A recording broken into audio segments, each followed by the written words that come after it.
Nós é que agradecemos, está tudo muito bom, não é mesmo, pessoal? Claro que agradecemos a cada palestrante pelos conhecimentos compartilhados até aqui e vamos então agora à segunda grande palestra desse dia com o diretor da Legal Score e pesquisador do CEPI FGV Direito São Paulo, Alexandre Zavalha, que vai falar sobre Legal Tech, o presente e o futuro do sistema de justiça. O moderador será o juiz do TJDFT, Atalá Correia. Ele vai, então, agora introduzir o nosso palestrante. Bom dia, doutor Atalá. É com o senhor. Muito bem, muito bom dia. Eu gostaria de agradecer a todos os presentes, rapidamente aos desembargadores aqui presentes, desembargador Romeu, desembargadora Ana Maria, desembargadora Sandra e Carmelita, desembargador Jorge, que apoiou a iniciativa, assim como meus colegas de tribunal, doutor Fabrício, doutor Pedro, doutor Felipe, entre todos aqueles que nos assistem no YouTube. Tenho acompanhado aqui mais de 400 pessoas acompanhando esse seminário, um público amplo, o que reflete o sucesso da iniciativa apoiada pelo tribunal. Muito bem, a ideia nós ouvimos nessa abertura muitas pessoas do Poder Judiciário falando sobre inovação. A ideia desse painel foi trazer um pouco a ideia de quem vê o problema sobre outra perspectiva desde a iniciativa privada. Alexandre Zavalha Coelho é professor, é autor de livros, é advogado. Também é presidente da Comissão de Direito e Inovação de Tecnologia do IASP, advogado especializado na área, tem ampla experiência naquilo que foi o tema muitas vezes falado aqui, na ciência de dados. Ele costuma falar isso. Eu acho que a fala do doutor Zavalha vai justamente nessa linha do que nós já havíamos discutido, a ideia dos dados como fonte de conhecimento. Ele é professor em diversas instituições de ensino, coordenador executivo do grupo de pesquisas e tem um amplo currículo. Não vou aqui tornar enfadonha a sua apresentação. Doutor Zavalha, o senhor tem a palavra para a sua apresentação. Muito obrigado por ter aceito o nosso convite. Acho que estamos sem som.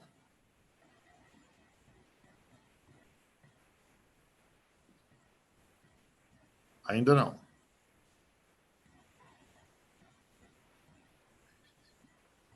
Será que tem um problema na conexão? Doutor Zavalha? Estamos sem som. Talvez tentar reconectar ou o microfone, né? O microfone está aberto, pelo que nós visualizamos aqui. Tente falar, por favor, doutor Zavalha. Acho que é lá na conexão dele.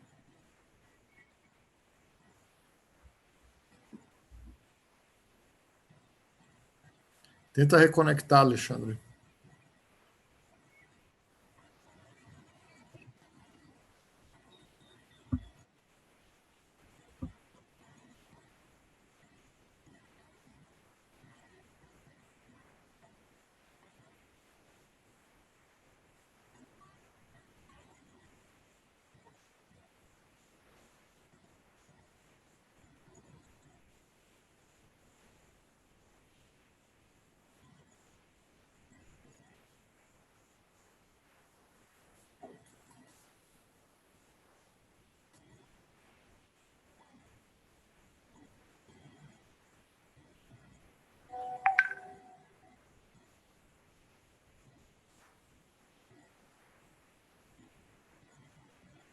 Aqui ele está entrando novamente.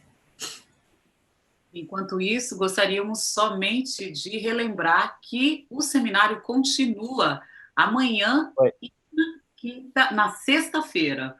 Portanto, todos estão bem convidados e se preparem por mais e novas informações sobre a cultura da gestão da inovação no Poder Judiciário. Acredito agora que o Zavalha já está pronto. Pode falar, doutor? Estão me escutando? Sim, a palavra é com o senhor.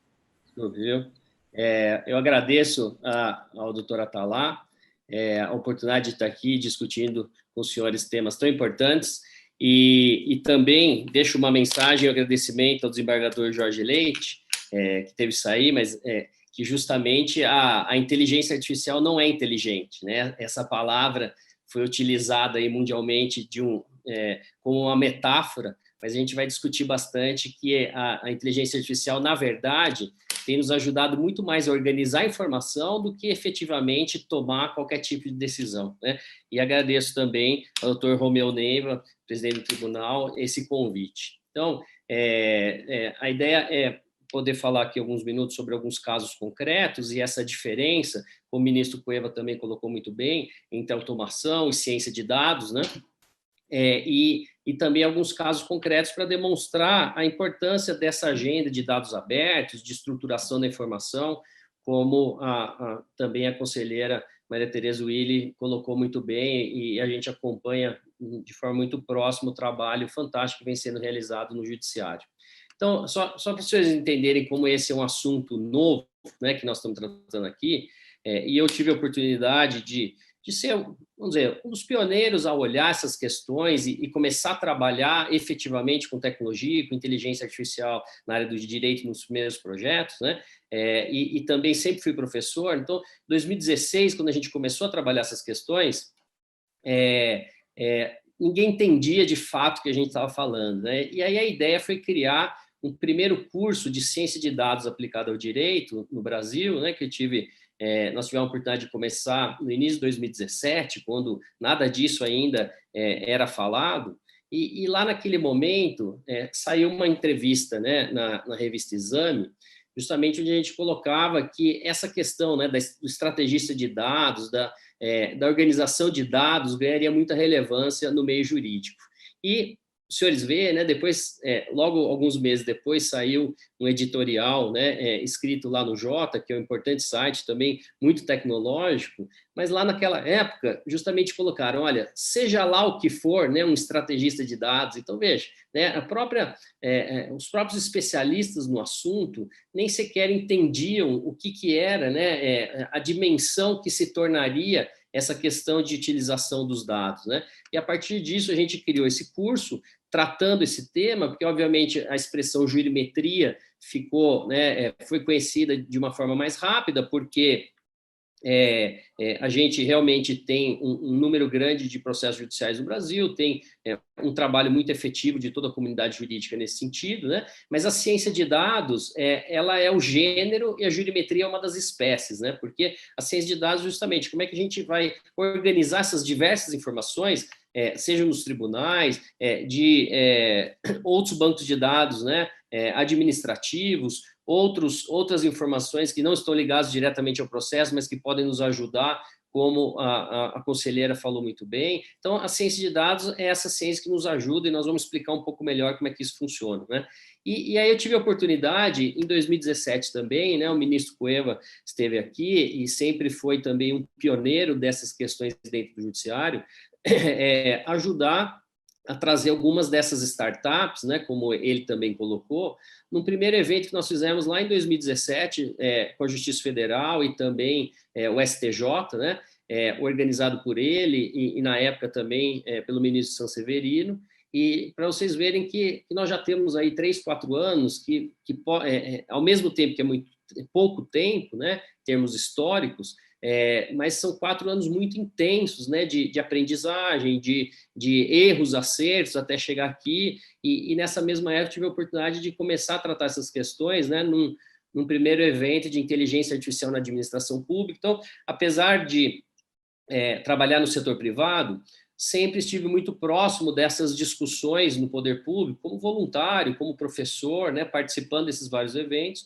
e um dos movimentos aí também, né, que eu tenho a oportunidade de apoiar e colaborar desde o início, e que são dos grandes marcos de tudo isso que nós estamos falando, é o IJuspLab, lá da Justiça Federal de São Paulo, né, que começou, inclusive, a doutora Luciana está no LIODES agora, junto com a conselheira Maria Tereza Willi, que é uma das pioneiras aí da criação do IJUSP Lab em São Paulo, que começou culturalmente, né, numa sala pequena, hoje está num lugar de destaque no tribunal, e não só isso, mas virou um exemplo para diversos outros tribunais que também já criaram os seus laboratórios de inovação, né? E lá eles começaram justamente pela organização de dados de gestão, e agora estão avançando até para algumas iniciativas relacionadas à criação de algumas minutas ou alguns modelos, né, até para os gabinetes, como eu já vou mostrar aí para os senhores. Então, a gente foi aprendendo essas questões olhando para tudo que vem acontecendo no Brasil, mas principalmente olhando um pouco para fora, né?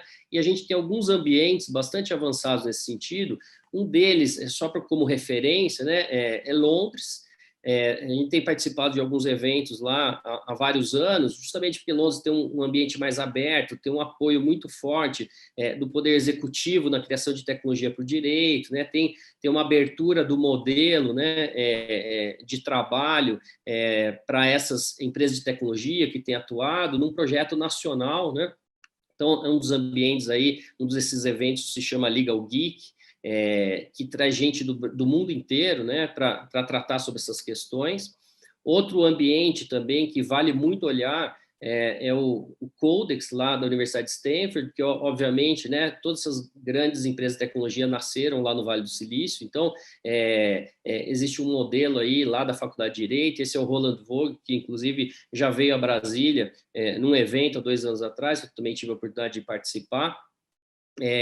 E aí você tem lá na universidade, né, o Legal Design Lab e o Codex, num ambiente totalmente multidisciplinar para pensar problemas jurídicos, em que você tem engenheiros, estatísticos, designers, jornalistas, advogados, né? Então, quando você tem um problema ou quando você tem a criação de um novo produto, né, cada vez mais a gente tem visto que essa visão multidisciplinar tem auxiliado bastante a pensar os problemas de formas diferentes. E outro ambiente também que tem sido muito importante nessa construção é lá em Lisboa, Portugal, né? Lisboa está sediando o Web Summit, que é um evento muito importante, internacional, talvez o mais importante do mundo, né? De internet e tecnologia.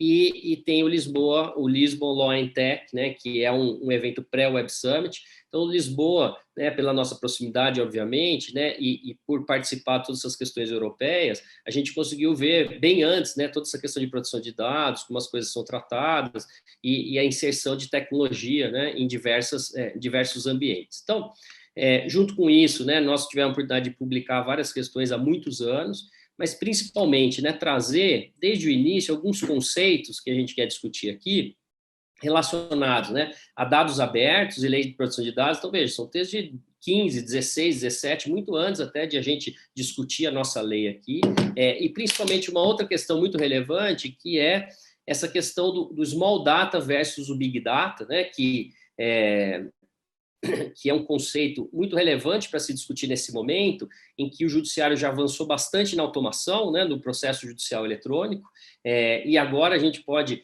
se debruçar nessa organização das informações geradas nesse ambiente, né, e entender como é que essa dinâmica funciona. E essa questão da análise volumétrica, jurimétrica, né, que essas diferenças de conceito, porque a volumetria é justamente a gente saber esses números, né? Quantos processos a gente tem, de que assunto, valores, e a jurimetria olhando um pouco mais para frente, né? Com estatística, como é que essas coisas podem vir a acontecer, cálculo de demandas até para o próprio tribunal nos próximos anos, porque a gente já tem, né, tecnologia e experiência para já conseguir fazer isso. E essa questão do legal design, como é que a gente usa hoje técnicas de design para conseguir juntar todas essas pontas, né? Então, esse é um outro material recente que a gente soltou pela Thomson Reuters, que é aberto para quem tiver interesse, né? Procurar pelo nosso nome aí, Legal Design Thomson Reuters, na RT, vocês vão achar esse material aberto aí, com várias páginas sobre tudo isso que nós estamos falando. E, recentemente, né, em janeiro, eu fui convidado pela GV São Paulo para coordenar esse grupo de estudos no CEP, que é um importante centro de pesquisa, de inovação e tecnologia, especialmente sobre governança de dados e regulação de inteligência artificial, né? Que a gente também agora começa a ter vários dilemas éticos, né, relacionados vieses, né? Para que utilizar a inteligência artificial, como. Então, nós estamos lá discutindo várias questões muito relevantes aí sobre essa questão. Então, partindo aqui, né, justamente para essa parte mais prática, para poder trazer aí esses conceitos que foram discutidos ao longo da manhã, o primeiro ponto é que todas as grandes pesquisas, né, recentes mostram que ainda é uma fatia muito pequena do mundo todo está, de fato, usando inteligência artificial no direito. Porque tem muito de automação, de outras técnicas, e que, às vezes, a gente se confunde um pouco sobre o que é efetivamente inteligência artificial, né? Porque, por exemplo, gerar um documento de forma automática, nós podemos usar o Excel e o Word, né? Pegar um contrato, buscar as informações, isso é uma automação, sai um contrato, né, com algumas variáveis, mas isso não é inteligência artificial. Então, mesmo uma automação mais avançada não se utiliza de inteligência artificial, né? Então, o primeiro ponto é justamente esse: a gente precisa desmistificar, né, essas tecnologias, para que elas servem e como elas devem ser utilizadas, e entender que, globalmente, nós estamos aí num momento em que todas essas coisas estão começando e sendo construídas agora, né? E o Brasil, certamente, já está em destaque no mundo todo por tudo isso que tem acontecido, pela quantidade de dados, pela quantidade de empresas de tecnologias focadas nesse problema. E esse aqui eu gosto de trazer também o que aconteceu no começo desse ano, 3 de março, que uma das startups globais que levantaram aí 114 milhões de dólares, para vocês verem aqui, ó, to replace lawyers with machine learning. Quer dizer, a ideia dessa startup era acabar com os advogados aí usando machine learning, que é uma das técnicas de inteligência artificial. E simplesmente essa startup quebrou, ela fechou agora no começo do ano. Por quê? Né? Esse é um conceito importante.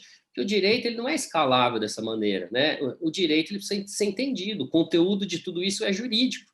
Então, a tecnologia ela vai nos ajudar bastante a superar toda essa burocracia, a colocar todas as nossas atividades dentro de um workflow de tarefas, né, no sistema, vai nos ajudar a organizar muita informação, vai nos ajudar em tarefas repetitivas ou em decisões que são mais objetivas ou repetitivas, mas ela não vai mudar o direito vai continuar sendo direito, e o conteúdo de tudo isso é jurídico, né? Então, essa brincadeira de que o Word também é tecnologia, mas o conteúdo do Word é nosso. Então, por mais que essas ferramentas sejam avançadas, todo o conteúdo dessa inteligência artificial, dessa automação de documentos é nosso. É isso que a gente precisa entender, né? A diferença entre a tecnologia como ferramenta e toda essa ideia, às vezes sensacionalista, de substituição. É claro que algumas tarefas vão mudar e ser substituídas, do mesmo jeito quando a gente saiu da máquina de escrever para o computador, né?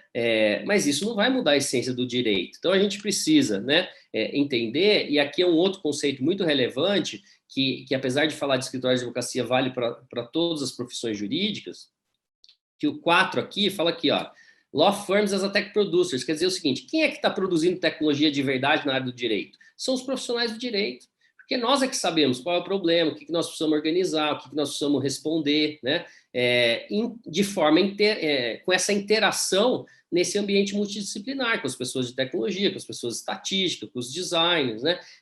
Mas sem esse profissional do direito sentar nessa mesa, nada disso funciona, né? E isso já está claro também nesse período de 3, 4 anos que nós vivemos. E a gente vê, então, aqui no Brasil, né, já mais de 70 projetos ligados à inteligência artificial nos tribunais, toda essa digitalização que está nos permitindo trabalhar ao longo desse período difícil que nós estamos passando. Então, de fato, nós estamos num cenário muito positivo e no topo do que está acontecendo no mundo, os senhores podem ter certeza, né? E outra questão também relevante é o seguinte: às vezes, no setor público, dá aquela impressão de que é difícil essa questão cultural, orçamentária, mas no setor privado é a mesma coisa, os problemas são exatamente os mesmos, né? São poucas ainda as empresas que efetivamente estão investindo, é uma questão cultural de começar pequeno. Então, nós estamos todos aí nesse mesmo momento, né?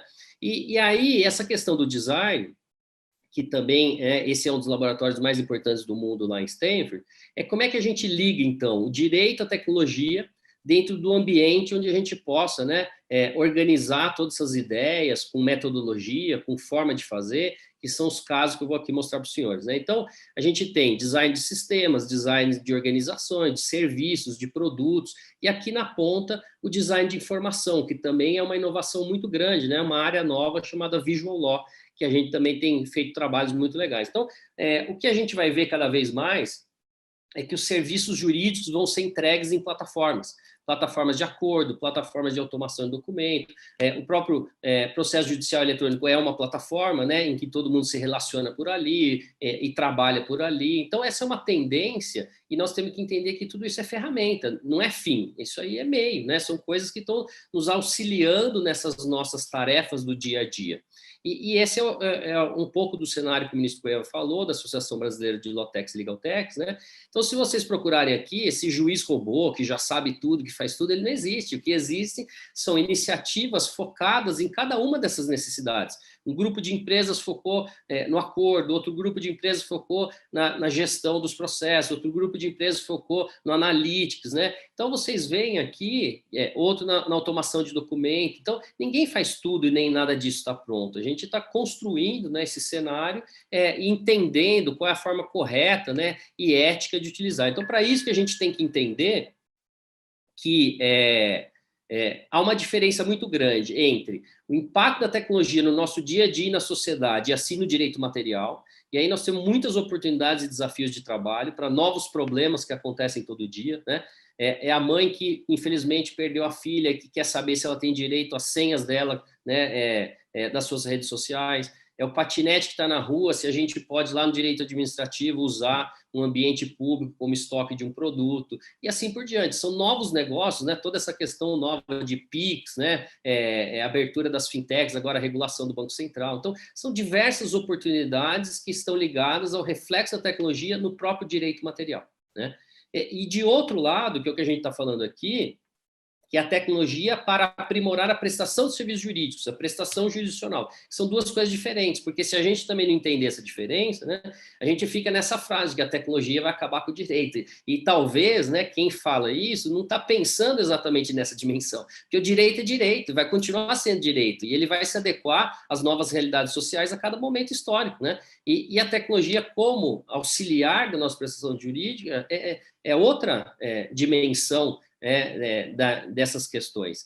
Então, dentro da tecnologia para prestação de serviços, a gente tem, de um lado, a automação, que é a criação desses ambientes, como é o processo judicial eletrônico, né? Então, a gente colocou lá, pegou o Código de Processo Civil, por exemplo, colocou lá todos os atos dentro de um sistema, todos se relacionam por ali, os documentos estão ali, as decisões acontecem ali, mas a gente pode ter tudo isso automatizado e, nesse ambiente, se geram muitos dados e não fazer nada com os dados.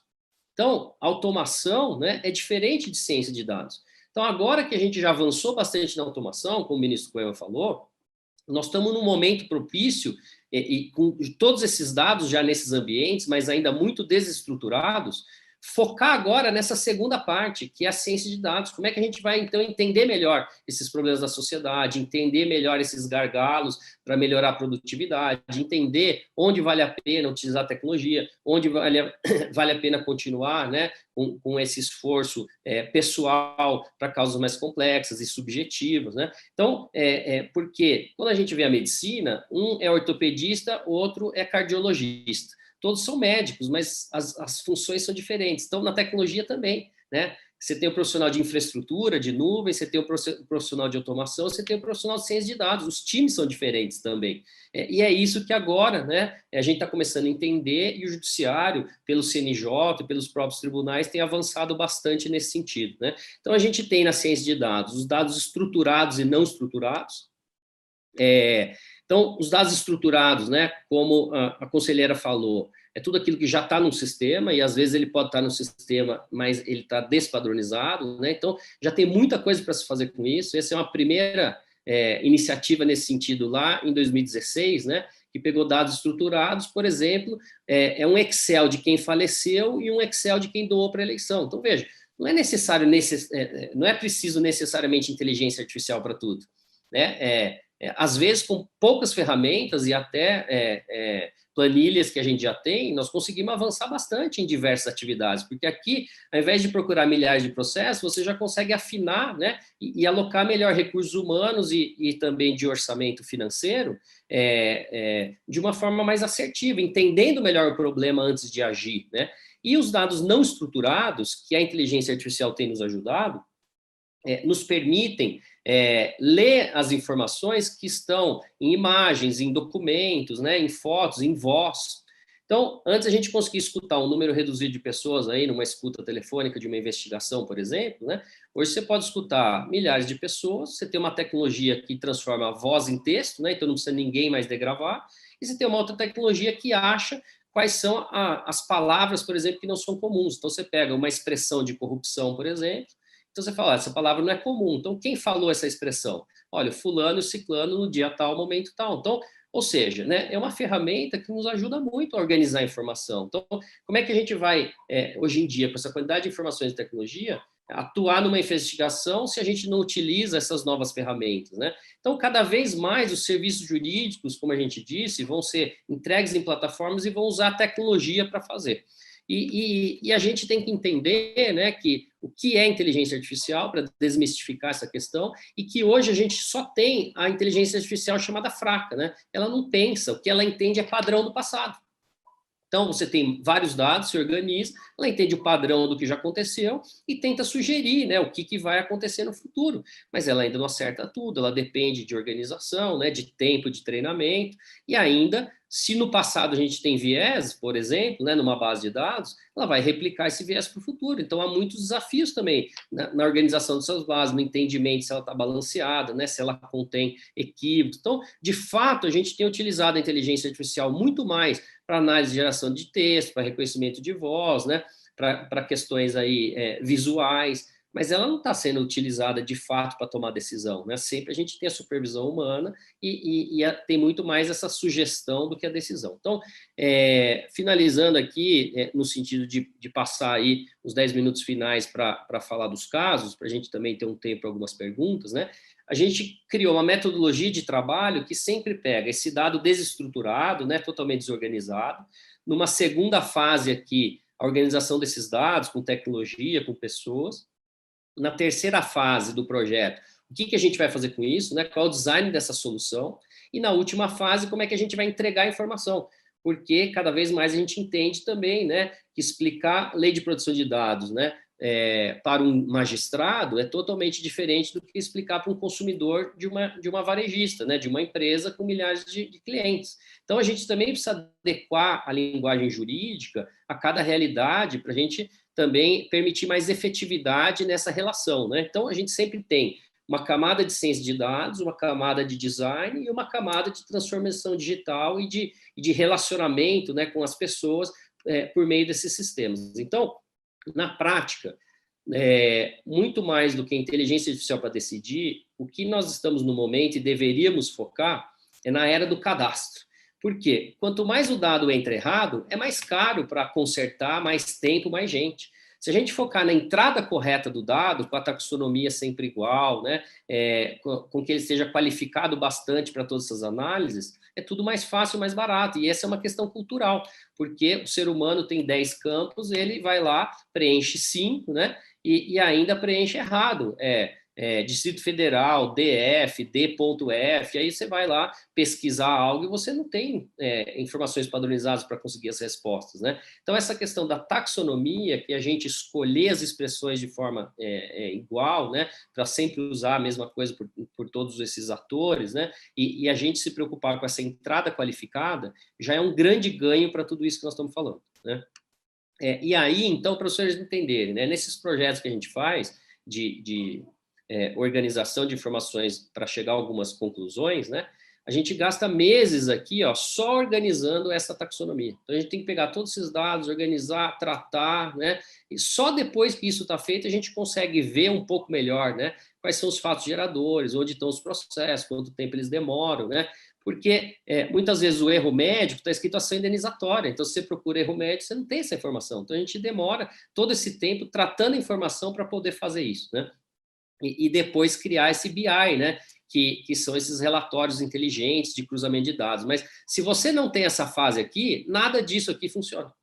E esse que é o desafio que tem sido discutido, como é que o judiciário começa agora essa fase, né, de ciência de dados. Então, quando a gente faz esse trabalho, a gente consegue falar para uma empresa, por exemplo, e aqui trazendo para a realidade do judiciário, né, consegue entender, por exemplo, porque às vezes o tipo de processo, né, as partes envolvidas, isso já tem avançado aí nos sistemas, mas o fato gerador, por exemplo, os pedidos Isso não está em sistema nenhum. A gente precisa usar realmente tecnologia avançada, tratamento de dados para conseguir chegar nesse diagnóstico, né?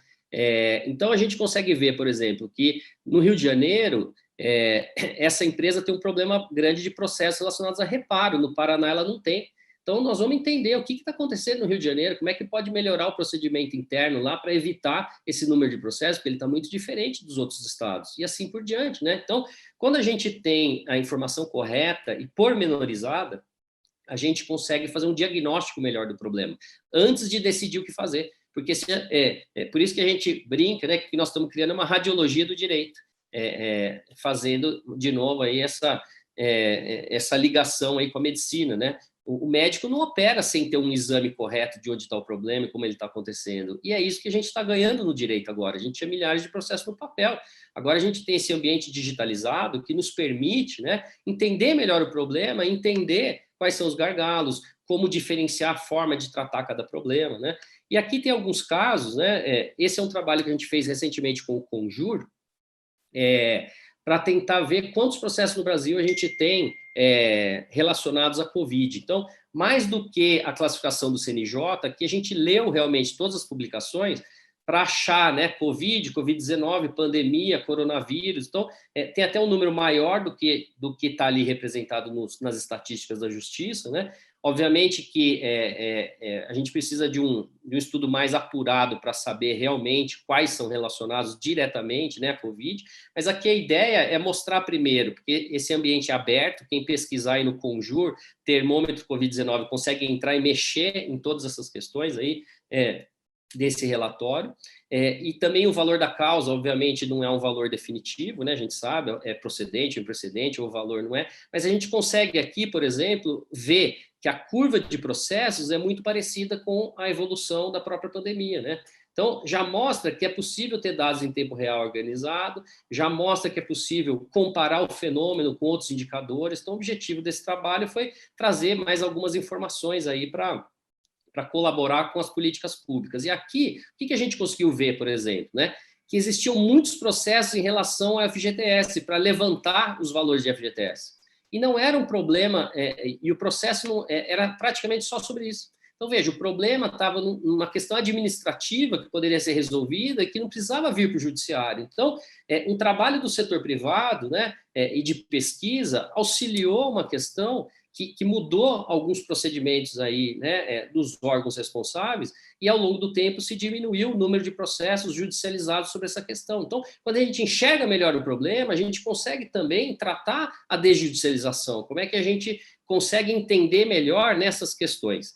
E aí eu tive a oportunidade de participar de algumas reuniões desse GT que o ministro Cueva participa, né, e ajudar a fazer um trabalho de pesquisa junto com a Logarithms, lá aqui da USP de São Paulo, de como essas lotecs estão utilizando, né, os tribunais, por onde entra, por quê? Porque também a gente não pode tomar uma decisão de regulação sem a gente entender de verdade o que acontece, né? Como é que é utilizado, para quê, quais são os benefícios de ambos os lados, qual é o caminho correto. E, nesse sentido, o CNJ tem avançado bastante, com diálogo, né, com grupos de trabalho específicos para tomar essas decisões. E aqui, eu trazer 3 casos práticos, né, que são conhecidos já de várias pessoas que conhecem o nosso trabalho, mas o Atalá pediu para eu trazer, porque eles são conceituais, então, muito mais do que o caso em si, né, porque vários casos que a gente faz, como são privados, a gente não pode mostrar, mas esses são alguns casos que ficaram conhecidos e públicos, né, e que trabalham muito mais o conceito, né, e os números aqui foram alterados. Mas o que acontece? A gente tinha uma quantidade muito grande de processos relacionados a medicamentos fora da lista da Anvisa, né? E como esses dados não estavam estruturados, né, nem o judiciário, nem ninguém conseguia entender quantos processos existiam de verdade sobre esse assunto. Então, a gente ajudou a tratar essas informações e mostrar, e aí que entra o design também, que é falar, olha, se a gente tratar o Brasil inteiro vai demorar muito, custa muito. Então, para essa finalidade, se a gente destacar, por exemplo, 2 estados, que foi aqui o caso São Paulo e Rio de Janeiro, né, a gente já pode ter uma amostragem bastante que satisfaça, por exemplo, né, o requisito objetivo do RDR, que é mostrar relevância social para, eventualmente, esse tema ser afetado por se utilizando desse instituto. Então, fazendo isso, né, e lendo milhares de processos, nós conseguimos mostrar que existia um número de casos ainda muito pequeno no STJ e um número muito grande de casos para chegar, né? E com isso, né, esse trabalho auxiliou de alguma maneira, a essa afetação do tema e depois a posterior decisão. Então, veja, o que nós fizemos? Nós não falamos quem ia ganhar ou perder, nós não falamos qual deveria ser a decisão, nós simplesmente tratamos a informação para dizer, olha, aqui tem um problema social, aqui são muitos casos desse assunto, e isso está de acordo com os requisitos objetivos do recurso repetitivo. Veja. Então, olha como, na verdade, a inteligência artificial e tudo que a gente tem utilizado tem sido muito mais no sentido de organizar a informação do que qualquer tipo de decisão ou de dizer como é que a gente tem que decidir, né? E isso gerou aqui toda uma contestação diferenciada e tal. Outro caso que a gente participou, quando entrou em vigor aí a legislação trabalhista, né, nós também escolhemos 2 estados, São Paulo e Minas, e nós lemos aí mais de 600 mil decisões para saber quais juízes estavam de fato julgando algum artigo ou dispositivo da nova lei como sendo inconstitucional, né, no controle difuso aí de constitucionalidade. E nós conseguimos ver que praticamente, né, só 4% dos juízes estavam julgando a lei inconstitucional, o que era muito diferente do que aparecia na mídia, por exemplo, né? Isso foi um trabalho científico, né, com muita gente envolvida, muitos advogados. E aí, o que nós conseguimos mostrar? Que realmente, onde havia aí decisões aí, que num cenário mais, né, não homogêneo, era na contribuição sindical. E dali a alguns meses era o dia realmente de pagar. Então, isso geraria milhares de processos. Então, esse estudo orientou, né, algumas estratégias para entrar com uma ação declaratória no Supremo sobre esse tema. Então, veja, esse estudo, de novo, ele não falou quem devia ganhar ou perder, se é inconstitucional ou não é, quem deveria ganhar ou não. O que ele fez? Mostrou, olha, de tudo que nós estamos falando, de todos os temas e essa discussão de inconstitucionalidade ou constitucionalidade, onde realmente tem um problema é nesse tema, e dali a alguns meses é o dia de pagar. Então, isso vai gerar milhares de processos liminares, pago, não pago. Isso, de alguma maneira, orientou. Então, vamos pensar juridicamente, e aí quem faz isso são os advogados, quem decide são os juízes, né? Como é que nós vamos tratar esse tema? Então, por isso que esses casos são interessantes e conceituais, porque eles desmistificam essa questão de falar, os dados vão dizer como a gente vai agir, a inteligência artificial vai decidir nosso lugar. Não é isso que está acontecendo. O que a inteligência artificial tem nos ajudado, né, e também esse ambiente digitalizado e as informações, é entender melhor onde a gente deve atuar, entender melhor o contexto de cada problema para a gente seguir. E um último caso aqui muito interessante, feito por uma empresa conhecida de todos, que é o Mercado Livre. O que eles entenderam, né? E aí com os dados deles, que praticamente 40% das pessoas entram na justiça com eles sem falar com eles. É uma pretensão não resistida, né? Ninguém falou com eles, a pessoa entrou direto na justiça.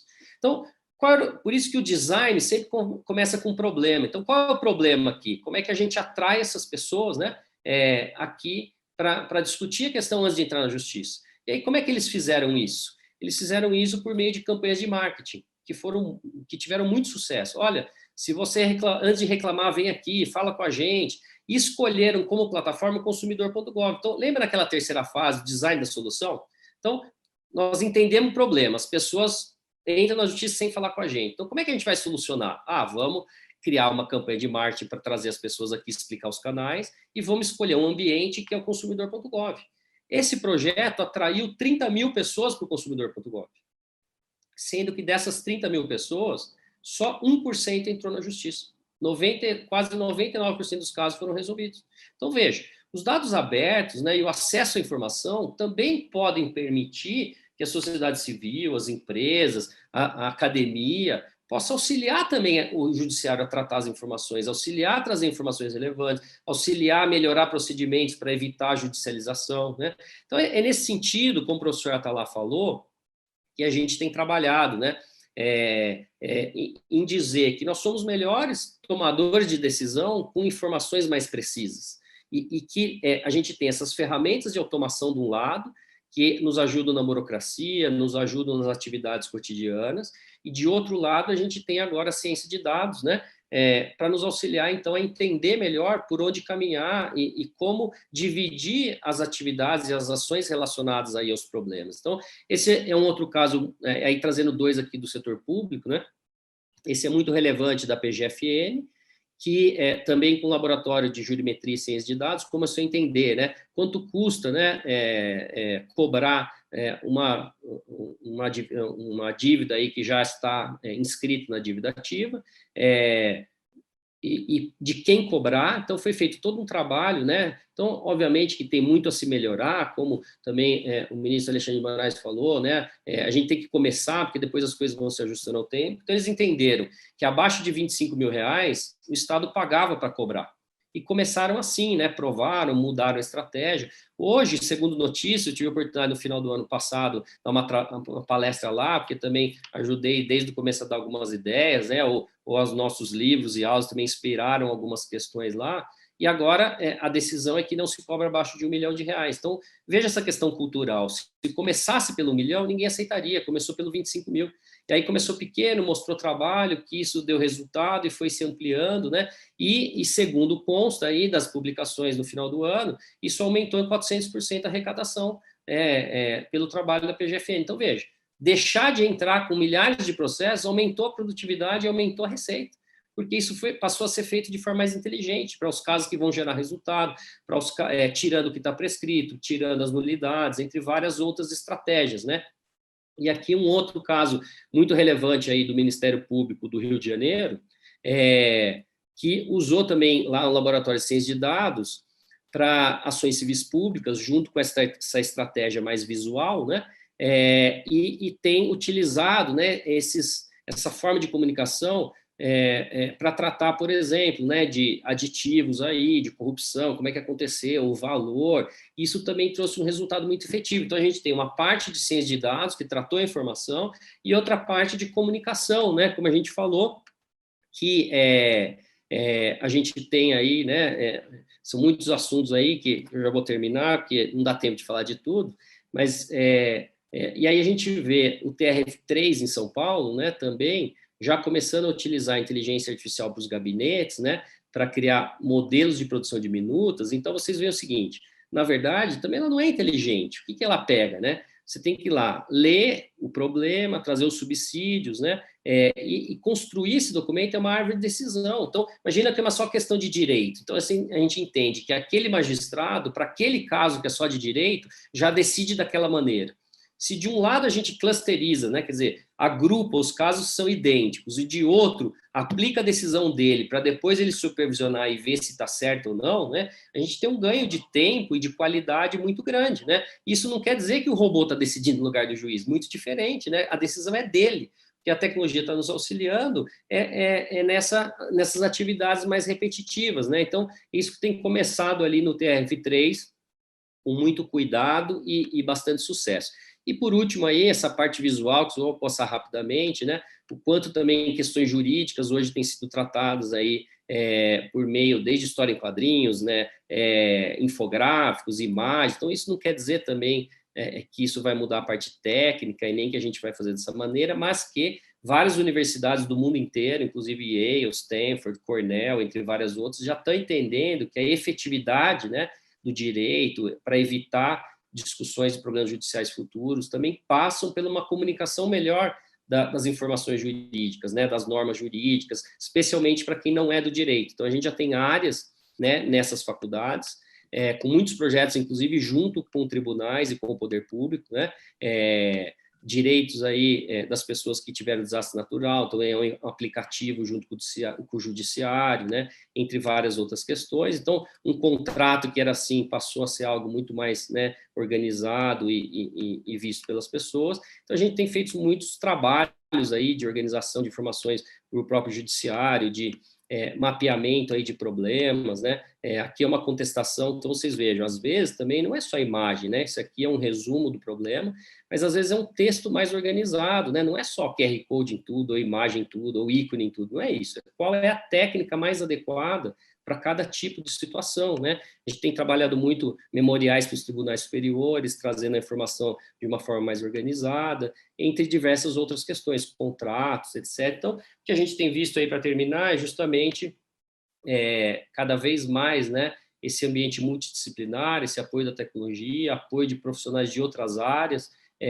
Isso lá, o JuspLab, por exemplo, é um exemplo real de como isso é benéfico, né, para o próprio Poder Judiciário também. Lá no Ministério Público também ocorreu assim. Então, são algumas das questões aí, professor Atalá, que a gente tem o grande privilégio e agradecimento de poder compartilhar com os senhores, para mostrar um pouco e desmistificar esses temas, né, de que a inteligência artificial é inteligente, né, como era a preocupação do desembargador Jorge, mas que realmente a gente tem muito a avançar nessa organização das informações para alocar melhor recursos humanos, recursos financeiros e principalmente para entender melhor os problemas da sociedade refletidos no judiciário. Muito bem. Muito obrigado, professor Zavalha, pela explicação. Eu acho que poder trazer essa visão da iniciativa privada é muito interessante para nós, para que nós tenhamos um panorama geral do que tem acontecido, né? Cada um de nós é muito focado no seu dia, na sua vara, no seu trabalho, e a gente já está pensando na audiência da tarde, mas é interessante ver essa visão toda do problema que você nos trouxe. A gente teve muitas perguntas vindas aqui do público que nos assiste pelo YouTube, e a gente avançou um pouco no tempo, óbvio, começamos um pouquinho já atrasado, mas eu gostaria aqui de lhe transmitir duas perguntas. A primeira vem com um cunho mais social, né? Que ainda somos um país de grande desigualdade e entra naquela questão das dificuldades de acesso à tecnologia por parte da população em geral. Talvez você queira comentar algo sobre isso. E nós tivemos várias perguntas dentro desse último exemplo que você nos trouxe, que é a tecnologia ajudando o juiz a decidir, né? E eu gostaria de voltar nesse tema para que você pudesse esclarecer um pouco mais, talvez, essa experiência do TRF, como ela acontece. Você já deixou claro que os juízes não estão sendo substituídos, mas talvez a gente pudesse voltar um pouco nesse tema. Obviamente, temos colegas aqui conectados ao tribunal, e talvez eles queiram enfatizar algum ponto ou outro ponto. Mas são essas duas perguntas que eu lhe transmito, agradecendo a sua apresentação. Eu que agradeço, professor Talá. E primeiro, em relação a essa desigualdade, né, com acesso à tecnologia, aqueles casos, né, que eu mostrei lá do laboratório de design de Stanford, junto com o judiciário, por exemplo, né, então eles criaram um aplicativo, quais são os seus direitos relacionados a desastres naturais, por exemplo. Então, você tem todas as informações ali, você já pode fazer alguns pedidos ali, se você precisar utilizar a justiça, você já tem o canal. Então, o incentivo, né, e a criação de iniciativas nesse sentido, pelo executivo e também pelo judiciário, podem ajudar muito nessa questão do acesso à justiça, né? Esse é um ponto que a gente já tem visto em outros países, né? Tem um outro aplicativo, por exemplo, que é de imigrantes, então, da mesma forma, você tem ali toda a forma, tanto em relação ao executivo quanto ao judiciário, para tomar algumas atitudes. Então, esse é um ponto relevante, né? Como é que a gente vai ajudar com tecnologia a gerar mais acesso à justiça? Outro ponto que é ligado à ciência de dados, o ministro Cueva também falou do Canadá, tem também uma iniciativa na China, por exemplo, que, no caso do consumidor, conseguiu tratar todos os processos de determinado tema e falar, olha, qual é o valor justo, né, ou para um acordo ou para essa condenação? Então, um quer 10, outro quer 50, mas todos os casos geram em torno de 25. Então, quando a gente tira a simetria de informação, também isso acaba ajudando, né, na resolução de conflitos de uma maneira mais igualitária. Então, também os tribunais desse país estão começando a publicar essas informações de forma aberta, né? E lembrando que, quando a gente está falando de ciência de dados, quando a gente publica esses estudos, a gente não precisa publicar o nome das pessoas, o que nós precisamos publicar? Olha, desse tema, né, o valor ideal do acordo por cidade é esse aqui, ó, a condenação normalmente é essa aqui. Então, a gente trata todas essas questões no plano macro, né? A gente não precisa entrar e nem publicar quem são as pessoas envolvidas, né? Então, essa questão da simetria da informação também pode ajudar muito nessas questões. E o outro ponto é realmente, como a gente tem hoje, né, casos repetitivos, se a gente, o professor Marcelo Guedes Nunes, da ABJ, Associação Brasileira de Biometria, tem uma frase que ficou clássica aí, que o judiciário é um pré-sal sociológico, né? Então, se a gente começar a entender todos esses problemas da sociedade refletidos no judiciário, o judiciário também pode criar uma fila correta, pode utilizar os institutos corretos para tratar problemas que são sistêmicos, né? E isso também pode auxiliar bastante nessa desigualdade aí social e apoio da tecnologia. Então, ou seja, né, A tecnologia ela começa cara para poucos, mas com o tempo ela vai ficando mais barata e o próprio poder público pode ajudar as pessoas a terem acesso ao uso da tecnologia por forma de serviços ou informações tratadas e de forma relevante para os seus problemas, né? O outro ponto que é aí relacionado à utilização de inteligência artificial nos gabinetes, né? Isso também está muito ligado a essa atividade de primeiro grau, né? Não necessariamente aos tribunais, porque às vezes a gente tem um gargalo muito grande, então a gente vê previdência, né? São pedidos muito repetitivos, e às vezes questões só de direito, né? Que nem sempre traz uma situação fática, ou se a situação fática ela também é mais objetiva, né? Uma prova documental, por exemplo. Então, como é que a gente já utiliza, né, essas técnicas para agrupar processos que são idênticos, e nesse ponto a tecnologia faz isso melhor do que a gente, que às vezes todo mundo preocupa, né? Mas esse meu caso foi um pouquinho diferente do outro. Não, isso a tecnologia faz melhor que a gente. Ela fala, olha, é insalubridade, mas essa aqui é insalubridade por ruído, essa aqui é insalubridade por agente químico, né? Então, essa classificação e subclassificação a tecnologia faz melhor do que a gente, se ela é bem organizada, né? De outro lado, então, os estudos de Stanford, por exemplo, dizem quanto é mais objetiva a subsunção do fato à norma, né, a gente vai usar mais tecnologia, quanto mais subjetiva, menos. Então, é isso que a gente falou. Quais são os casos corretos, né, para a gente usar a tecnologia? O que é repetitivo, o que é objetivo, né, e que a gente pode utilizar a tecnologia.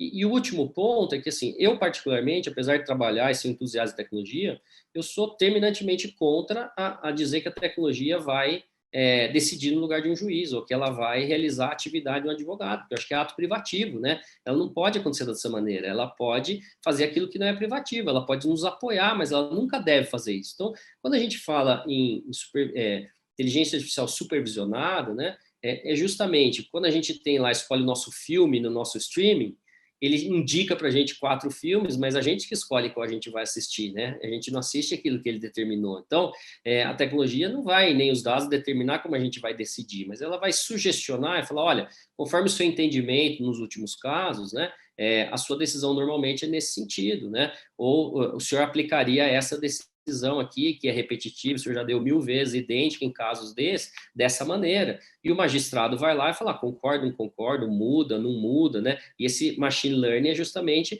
a gente vai corrigindo e cada vez mais a tecnologia vai ficando melhor. Então, o que a gente tem que fazer é desmistificar e escolher as atividades corretas. Outro ponto é que, de forma embrionária, lá eles criaram um comitê de ética de algoritmo, que é algo muito inovador, né? A gente também estuda isso no mundo inteiro, e que é algo que deve ser observado ali, né? Que é justamente um comitê para dizer para que deve usar onde, quais são os critérios, né?